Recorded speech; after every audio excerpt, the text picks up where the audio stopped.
선진국에서 선진 금융기관들이 유동성 부족 사태가 이제 발생하면서 그걸 그렇죠. 어디서 회수를 했냐면 신흥국이나 동유럽에서 돈을 회수하기 많이 시작합니다. 뺐죠. 예, 그렇죠. 그러면서 전 세계로 외환위기가 퍼진 퍼진 거죠. 거죠. 근데 결국은 따져보면 그 모든 문제의 출발점은 결국 금리가 올라가면서 또 역시 금리로 또 규제가 되네요. 예. 노무현 정부가 어느 정부 들어와도 고칠 수 없도록 헌법처럼 강한 부동산 정책을 만들겠다. 그렇죠. 헌법 같은 정책 그게 아주 유명했죠. 예. 그다음에 강남 불패 신화를 깨겠다. 법은 세븐 징을 잡겠다. 규제 위주로 하다가 결국은 어떻게 됐습니까?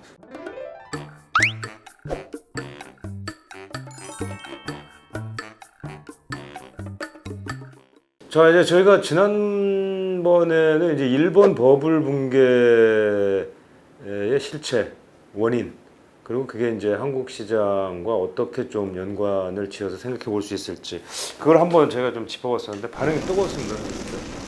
글쎄요, 여러 가지가 생각보다 한국은 일본하고 다르다, 네. 뭐 비슷하다 이런 논쟁들을 촉발시키는 계기가 됐던 것 같습니다. 네, 오늘은 이제 리먼 쇼크 얘기를 좀 하실 것 같은데. 예, 강남 아파트값 반토막 낸 리먼 쇼크 또 터지나 뭐 이런 주제로 한번 준비를 해봤습니다. 또 오늘도 무섭습니다. 시뻘건 색깔로 해가지고. 한국에서 부동산 가격이 폭락을 했다면 두 번이 있었습니다. IMF 외환 위기하고 리먼 쇼크 이후입니다. 뭐 당시 이제 최근에 난 기사들인데 2008년 리먼 사태 때 음아파트 가격이 30% 떨어졌다. 1,500까지 가던 코스피 지수가 930대까지 떨어졌고, 그다음에 역전세난이 발생하고 뭐 여러 그게 있었습니다. 근데 실제로 우리가 흔히들 강남권 아파트는 조정은 있어도 폭락은 없다. 한국 뭐 이런 얘기가 많은데 실제 그런지 한번 살펴보겠습니다. 음마 아파트가 2006년 11월이 고점이었습니다. 그때 14억까지 거래가 됐습니다. 근데 리먼 쇼크를 거치면서 2012년에 8억대로 떨어졌습니다. 한 30% 떨어졌죠. 그다음에 한보 미도 아파트 이것도 대표적입니다. 근데 2006년 10월 달에 22억 7천만 원, 20억까지 이게 최고가인데요. 그게 결국은 2013년에는 12억 5천만 원까지 떨어졌습니다. 이거 이 정도면 뭐 급락 내지는 폭락이라고 볼 수 있을 것 그렇죠. 같은데. 근데 이게 바로 2006년이 보통 우리가 2007년 뭐 이렇게 고점으로 알지만 실제 강남권은 좀 빨리 왔습니다. 2006년도가 고점인 아파트들이 많더라고요. 실제 저점은 2013년, 14년 뭐 이때까지 가더라고요. 그다음에 타워 팰리스 2007년 9월입니다. 그때 33억 4천만 원에 거래가 됐는데 2013년 9월에 16억까지 떨어졌습니다. 거의 반토막이네요. 반토막 났습니다. 그다음에 도곡 넥슬 43평인데 이건 신규 아파트였습니다. 2006년 9월에 22억 5천만 원까지 거래됐습니다. 근데 2012년 2월에 13억까지 떨어졌어요. 13억 2천만 원까지. 근데 우리가 흔히들 이제 서울에 조정은 있어도 폭락은 없다라고 하는 게 이게 한국 감정원 실거래가 지수인데 보통 이것만 보면 약간 조정받고 금방 회복된 걸로 보입니다. 그 이후에 약간 조정받는 건데 실제로 조금 이제 밑으로 조금 내려갔다 왔기 때문에 뭐 장기적으로 보면 우상향하지만 한번 외부적 쇼크가 오면 굉장히 부동산 시장이 이제 폭락에 가까운 특히 고가 아파트들은 그런 현상을 우리가 리먼 쇼크 이후에 목격이 됐습니다. 그 당시에 이제 이게 2008년 12월 27일 경제 매거진 MBC에서 나온 그겁니다. 이때 인터뷰에 어떻게 붙었냐면 강남권 재건축 아파트 값 2년 새 반토막 났다. 뭐 왜냐하면 하락기에는 매수세 자체가 없습니다. 거래 자체가 안 됩니다. 거래 중단되고 그거는 정말 급매 가격을 뭐 20-30% 다운시켜야 거의 거래가 됩니다. 그런 현상이 겹치면서 일반적인 그 아파트 가격이 다 떨어졌다기보다는 실제로 급매로 급하게 거래된 가격들이 반토막 난 가격에 거래. 근데 또 어떻게 생각해 보면 뭐 가격이라는 게 결국은 올라갈 때도 마찬가지 아닌가요? 어차피 뭐 여러 건이 거래돼서 가격이 올라간다기보다는 뭐 한두 건 올랐을 부동산이라는 게 그렇죠. 증권하고 좀 다르죠. 우리 리먼 쇼크가 어떤 건지 기억나시죠? 2008년이었습니다. 2008년 서프라임 사태부터 이제 시작돼가지고 리먼 브라더스가 파산한 게 9월인데 그게 결국 2015년까지도 남유럽 재정 위기로 이어집니다. 그래서 뭐 미국에서는 그레이트 리세션이라고 하더라고요. 이게 리먼 브라더스가 미국 4위의 투자은행인데 부채 규모가 6천억 달러가 넘었습니다. 세계 20억권 경제 국가의 GDP와 맞먹는 그겁니다. 근데 리먼 쇼크가 왜 왔느냐? 그 부동산하고 깊은 관련이 있습니다. 그렇죠. 이게 부동산 호황이 지속되니까 서브프라임 이게 뭐냐면 비우량 모기지 대출, 주택담보대출에 투자가 급격히 늘어납니다. 리먼 브라더스도 거기다가 막대한 돈을 투자를 했습니다. 근데 금리가 인상되면서 연체율이 급증하고 그러면 상환 위기에 처합니다. 그래서 유동성 위기에 처해가지고 그 리먼이 결국은 파산 신청을 합니다. 지난 시간에 저희가 봤던 일본의 버스트하고 비슷한 것 같습니다. 예. 버블 버스트가 이렇게 되지 않았나요? 예, 그죠? 그렇죠. 예, 120% 담보대출해주고 금리가 일본은행 그 누구죠? 그분 의적. 서민의 의적. 서민의 의적이 금리를 급격히 올리면서 그렇게 됐는데 그렇죠. 리먼 쇼크 때 미국 집값이 30% 떨어지고 미국의 300만 가구가 담보 대출을 받은 그 기준선보다 떨어졌습니다. 사실상 집값이? 집값이 떨어졌습니다. 요겁니다, 이게. 그렇죠. 그다음에 실업률이 5% 10%로 올라가고 미국 경제에 엄청난 큰 충격을 줬습니다. 그래서 그레이트 리세션이라고 부르더라고요. 그 직전에 2007년 2월에 저가 쓴 기사입니다. 서울대 김경환 교수님하고 저하고 썼는데 이게 지구촌 집값 미스터리 버블이다. 미스터리 버블이다. 왜 이런 기사를 썼느냐면 당시에 한국도 집값이 많이 올랐다고 해서 뭐 노무현 정부에서 버블 세븐에서 각종 규제를 하지 않았습니까? 근데 사실은 그때 외국 예를 살펴보니까 스페인, 영국, 호주, 프랑스, 미국 우리보다 훨씬 더 집값이 크게 올랐어요. 그리고 장기적으로 상당히 많이 2000년 이후로 계속 올랐더라고요. 그래서 왜 이렇게 많이 올랐느냐를 놓고 이게 버블이다. 미스터리한데 꺼지지 않는 버블이다. 이런 의미에서 미스터리 버블이라고 이름을 붙여가지고 저희 기사를 썼었는데 글로벌 주택 시장이 당시에도 뭐냐면 일부 조정이 있었습니다. 조정을 거쳐서 재상승할 거다라는 게 상당수 학자와 전문가들의 의견이었습니다. 왜 그 논리가 뭐냐면 중국과 인도가 이제 세계 생산 시장에 참여함으로 해가지고 이제 저렴한 공산품을 대량 공급할 때였습니다. 그때가 본격화된 겁니다. 2000년대에. 그러면서 이제 인플레이션 없는 성장이 가능해졌다. 인플레이션 없는 성장이 가능하다는 게 뭘 의미합니까? 이제 금리를 인상할 필요가 없다. 그렇죠. 그래서 이제 금리 인상은 더 이상 이제 없을 것이다. 저금리 시대가 계속 지속될 거다. 이게 이제 주택 시장의 어떤 장기 성장을 전망하는 그거였습니다. 그다음에 또 뭐냐? 금융기법 발달됐기 때문에 주택 대출을 굉장히 더 늘릴 수가 있다. 그다음에 부도 리스크는 다양한 상품들을 만들어 가지고 그래서 그때 여러 가지 파생 상품이죠. 그래서 지금 파생 상품이 리먼 쇼크의 원인이 됐지만 그 전에는 뭐냐면 부도 리스크를 분산해서 주택 시장이 장기적으로 상승하는 계기가 될 거라고 했습니다. 또 하나가 수요 증가를 따라가지 못하는 주택 공급. 그 당시에도 미국이나 뭐 영국 다 보면 대도시 중심으로 집값이 많이 올랐거든요. 그럼 뭐냐? 대도시에는 집 지을 땅이 별로 없고 그러면 수요는 느는데 공급이 줄기 때문에 집값이 올라갈 것이다. 그렇죠. 뭐 영국이나 미국이나 한국이나 다 똑같죠. 뉴욕이나 런던 같은 큰 도시들은 주변에 뭐 도심에는 지을 땅이 없죠, 사실.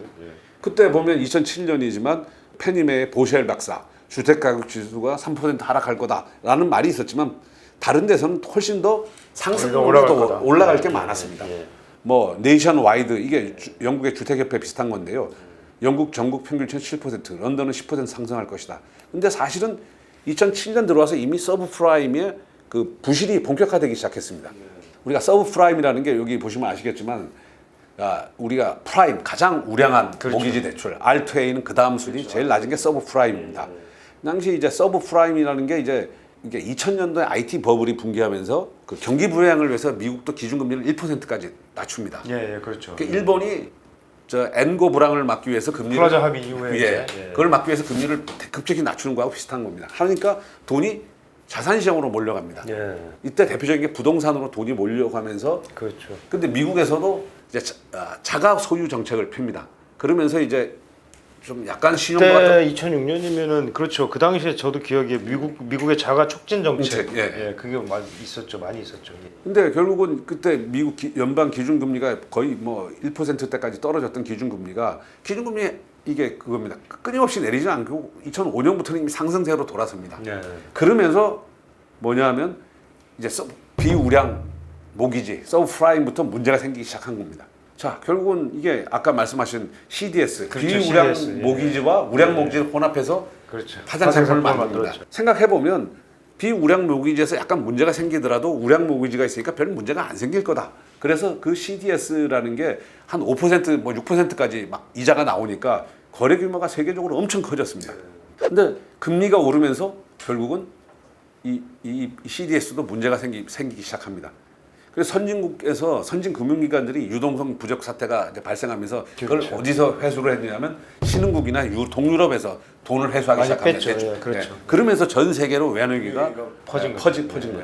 근데 결국은 따져보면 그 모든 문제의 출발점은 결국 금리가 올라가면서 또 역시 금리로 또 규제가 되네요. 예. 이게 보면 뭐 금리를 인하하면 나타나는 효과가 부동산 가격 상승하지 않습니까? 그러면 대출이 증가합니다. 대출이 증가하면서 일부에서는 위기론을 뭐 제시를 하지만 결국 아니 부동산은 새로운 논리로 이제 절대 안 떨어진다. 안 떨어진다. 수요 공급의 뭐 법칙이라든지 공급이 부족하다. 그다음에 금리도 절대 그렇게 무리하게 올리기는 어렵다. 새로운 금융법이 마련됐다. 하지만 결국은 금리가 올라가고 올라가서 약간 문제가 생기면 조정했다 재상승할 거라고 그러는데 어느 순간 지나니까 급락을 하더라고요. 한국도 2004년 그때 보면 금리가 다시 올라갑니다. 미국이 기준금리를 올리면 우리도 올릴 수밖에 없어요. 안 그러면 돈들이 다 빠져나가죠. 그렇죠.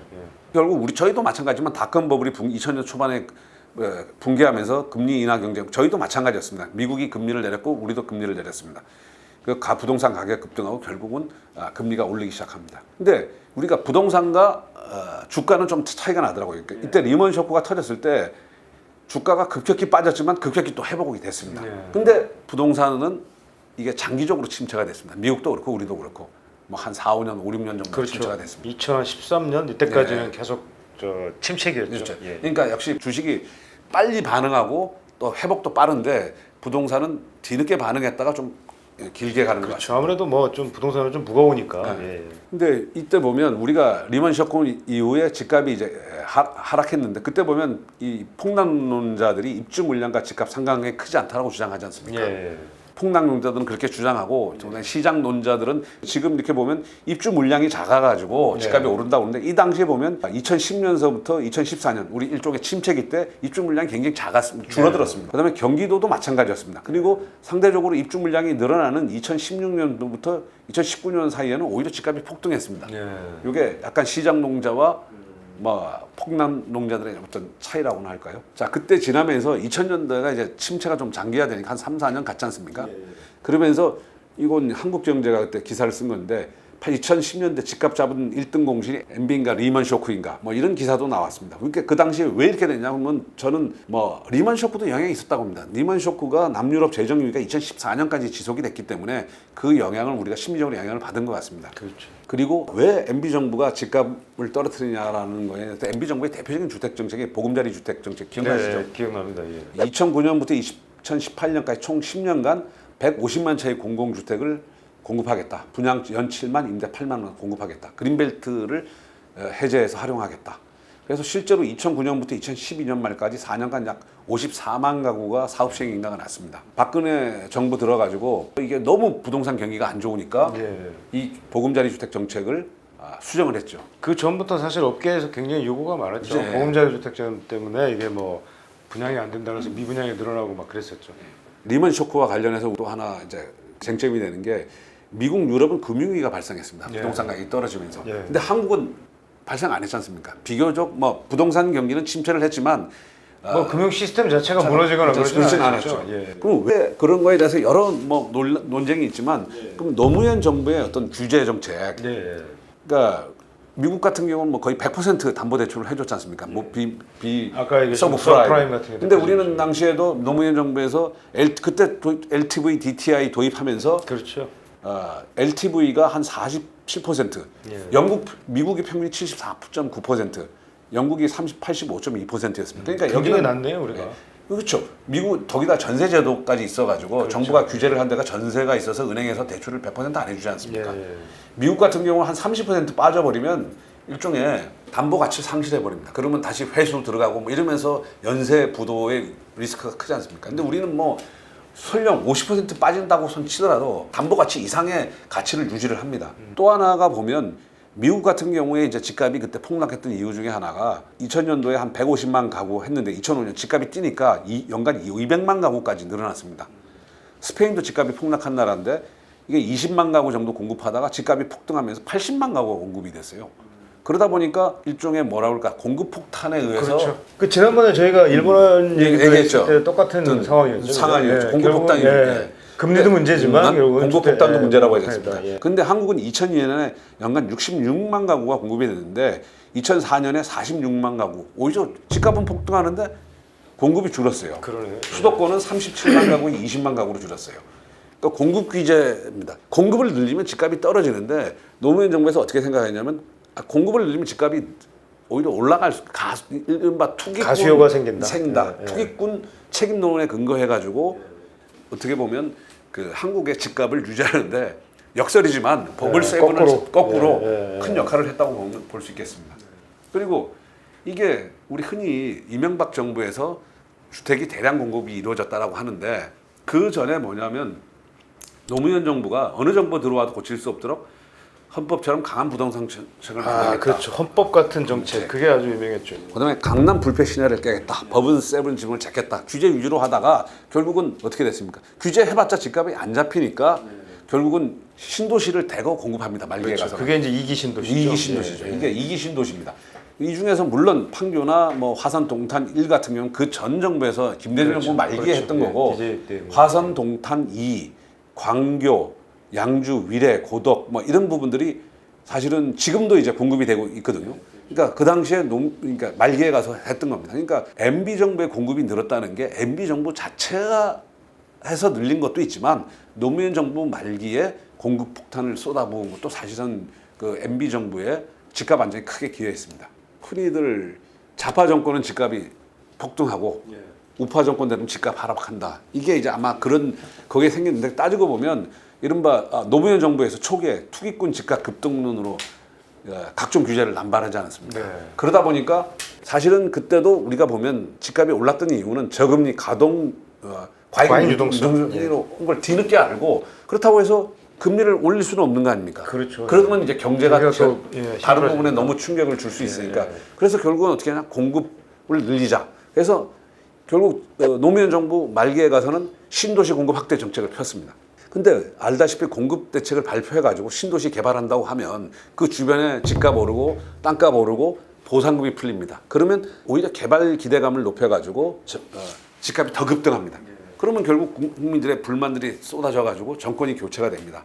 그러면 보수 정권, 우파 정권, 뭐 집권 후에 공급 효과가 그때 나타납니다. 뭐 본인이 당대 때 공급 대책 발표해도 그게 4, 5년씩 걸려버리니까요. 그리고 금리 내려가면서 집값 본격합니다. 그래서 미분양이 다시 늘어나고 경기 부양책 쓰고 규제 해제 택지 개발 계획 취소합니다. 이러다 보면 다시 금리 또 공급이 부족해지고 다시 집값이 상승합니다. 근데 이런 사이클이 뭐 진보 정권 혹은 좌파 정권, 우파 정권, 보수 정권 그렇게 사이클이 이루어진 것 같습니다.